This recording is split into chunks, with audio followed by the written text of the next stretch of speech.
고요하고 평화로운 숲을 상상해보세요.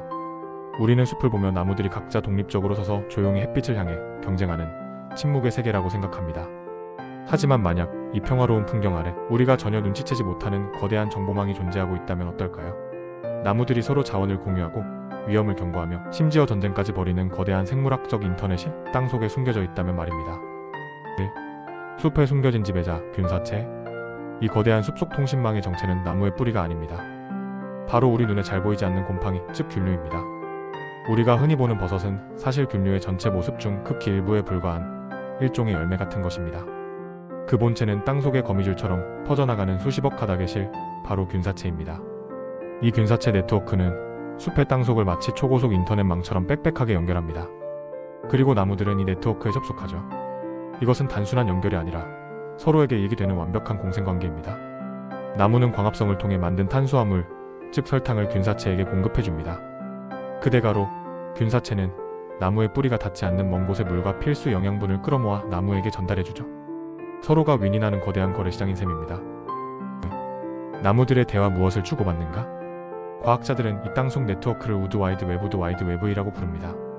이 웹을 통해 나무들은 단순히 영양분만 거래하는 것이 아닙니다. 훨씬 더 복잡하고 지능적인 정보를 주고받습니다.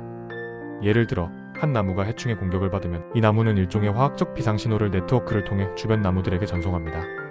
경고를 받은 이웃 나무들은 공격받기 전에 미리 해충이 싫어하는 방어 물질을 잎사귀에 만들어내 스스로를 보호하죠. 마치 적의 침입을 알리는 봉화처럼 숲 전체가 위험 정보를 실시간으로 공유하는 것입니다. 정보 공유는 여기서 그치지 않습니다. 햇빛을 많이 받는 키 큰 어머니 나무는 광합성으로 만든 영양분이 남아돌 때 이 네트워크를 통해 그늘에 가려져 힘겹게 자라는 어린 묘목들에게 영양분을 보내줍니다. 특히 자신의 씨앗에서 자라난 자식 나무에게 더 많은 영양분을 보내는 마치 모성애와 같은 모습도 관찰되었죠. 하지만 숲의 네트워크가 늘 평화로운 것만은 아닙니다.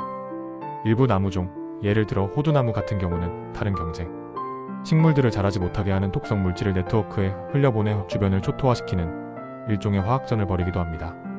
3. 모든 것을 연결하는 어머니 나무. 이 우드와이드 웹에서 가장 중요한 역할을 하는 것은 바로 숲의 중심부에 있는 가장 크고 오래된 어머니 나무입니다. 이 나무들은 수백 그루의 다른 나무들과 연결된 네트워크의 허브이자 서버입니다. 어머니 나무는 어린 나무들을 돌보는 역할뿐만 아니라 수백 년간 겪어온 가뭄이나 질병에 대한 저항 정보 같은 숲의 생존에 필수적인 경험적 지혜를 다음 세대에 전달하는 역할도 합니다. 그래서 숲에서 가장 큰 나무 하나를 베어내는 것은 단순히 나무 한 그루를 없애는 것이 아닙니다.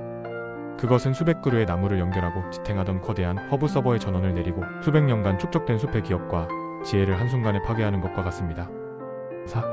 이 발견이 우리에게 말해주는 것? 나무들이 서로 연결되어 소통한다는 발견은 우리가 자연을 바라보는 방식을 완전히 바꾸어 놓았습니다. 숲은 더 이상 개별 나무들의 집합이 아닙니다. 숲은 서로 정보를 교환하고 자원을 나누며 때로는 경쟁하는 하나의 거대한 지성체이자 살아있는 초유기체인 것입니다. 이는 우리에게 중요한 메시지를 던집니다. 무분별한 벌목은 살아있는 유기체의 팔다리를 잘라내는 것과 같으며 숲을 파괴하는 것은 그들이 수억 년에 걸쳐 구축해온 위대한 도서관을 불태우는 것과 같다는 사실을 말이죠. 마무리. 이제 여러분이 숲속을 걸을 때 발밑에서는 눈에 보이지 않는 수많은 대화와 거래가 이루어지고 있다는 사실을 기억하게 될 것입니다. 나무들은 더 이상 외로운 존재가 아니라 거대한 공동체의 일원이었던 것이죠. 예디 아카이브가 보내드린 오늘의 지식 기록. 만약 나무들이 우리 인간에게 메시지를 보낼 수 있다면 과연 어떤 말을 하고 싶을까요? 여러분의 깊은 생각을 댓글로 남겨주세요. 다음 아카이브에서도 더 흥미로운 지식으로 찾아뵙겠습니다. 지금까지 예디 아카이브였습니다.